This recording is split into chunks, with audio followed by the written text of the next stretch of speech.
Hello YouTube, it's William here with gopernoper's Trains, and today I have a review for you.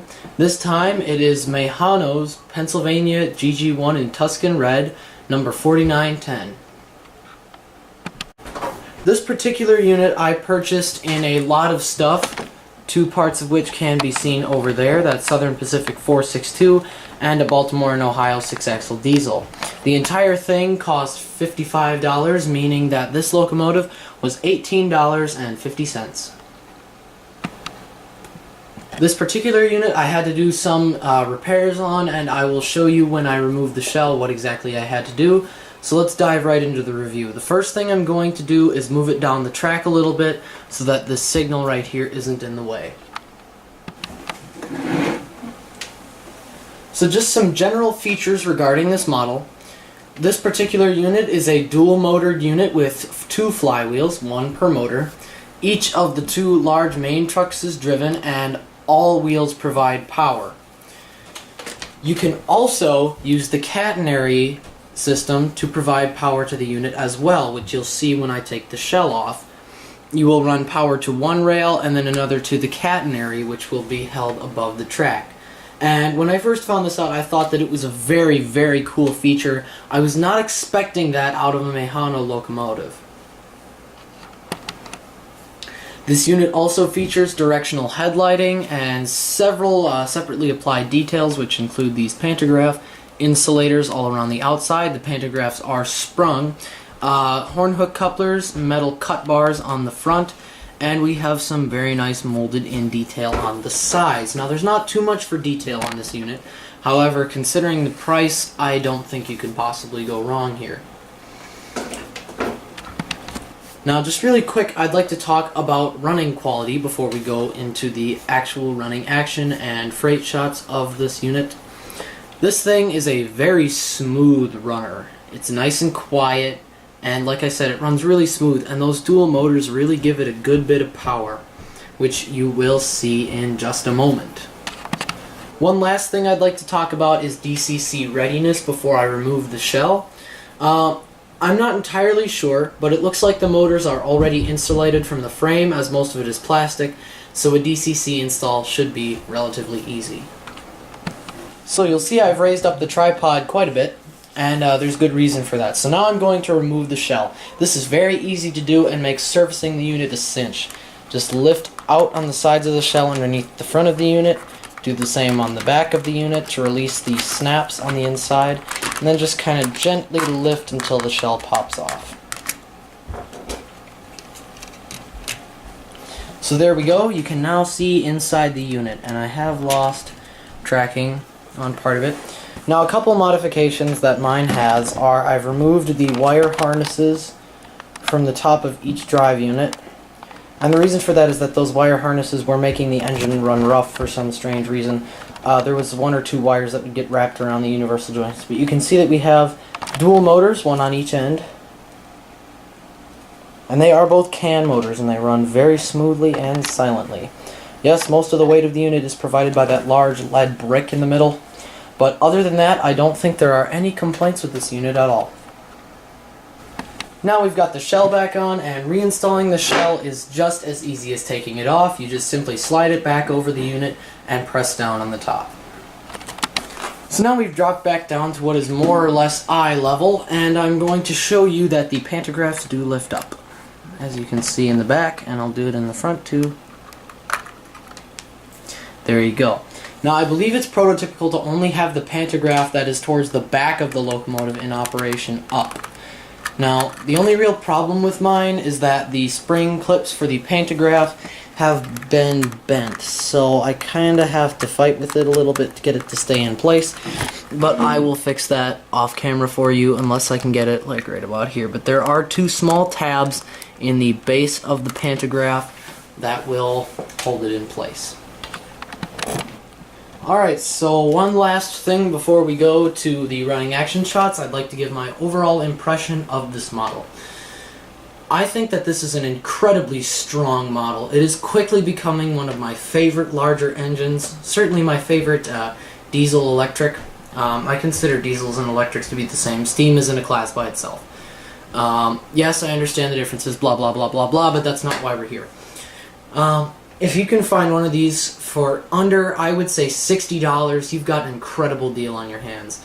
Mine was better because I had to do some fixing. When I got it, you couldn't pick up the unit because the main drive units would just fall right out the bottom. So it was a couple hours of frustratingly reattaching drive shafts and finally figuring out that I could put a small plastic tab underneath a retainer that would hold them in place and still allow them free swiveling. Now, track compatibility, I believe, is to be 22 inches, no less. I mean, I really wouldn't run it on less than 22-inch radius because then it would just look silly, I guess you would say, because the overhang from the front and back units would be a little bit ridiculous, if not downright unprototypical. Last thing I'd like to talk about is the actual running. So I'm going to go ahead, we're going to zoom out, and then I will show you how this thing runs. So we're here, we're zoomed out some, and this is actually my second take. The reason being is I just tried to do it the first time, and I decided to try and show what it was like when this thing was running at full speed, which, as I quickly found out, was a very bad idea.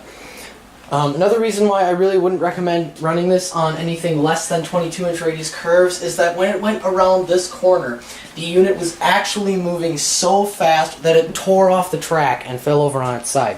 Of course, it's fine. It hasn't impacted the way the unit runs at all or how it looks or anything. It's still very much the same unit. It's just that I thought I would mention that just because of how crazy that is. So if you're going to run this on 22-inch, at least super elevate your curves. Anyways, I'm going to go ahead and start this up on slow speed, and I'll try to get a nice crawl out of it. Here we go.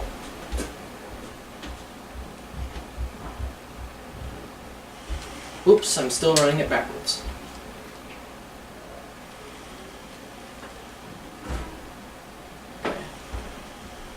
So there we go, that's a good slow speed right there. Could probably get it to run slower if I tried. But the dual motors in this thing really help smooth the whole thing out and make the drive run a lot better. Have a look at that. That's really nice and smooth. Let's back it up a bit.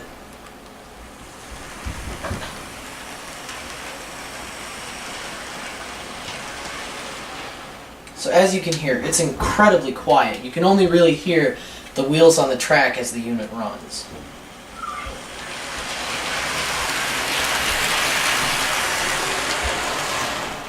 And I don't know if you can see it, but I certainly can. That directional headlighting is working like a charm.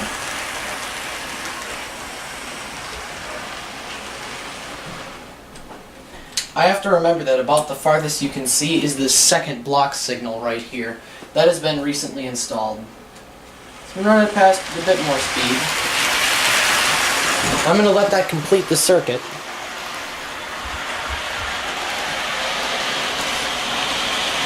This thing is actually very, very efficient.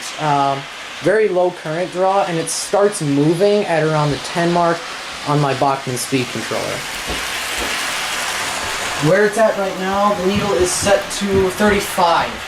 So this thing gets significantly faster. And I'll see if I can maybe show you a snippet of top speed on a straight stretch after this corner. Alright, here we go. I'm going to do it. That's about all I can do. And it does go a bit faster than that. It's just I really don't want to risk this thing flying off a corner again. It's heading around the back now, and it should be coming back into view any second.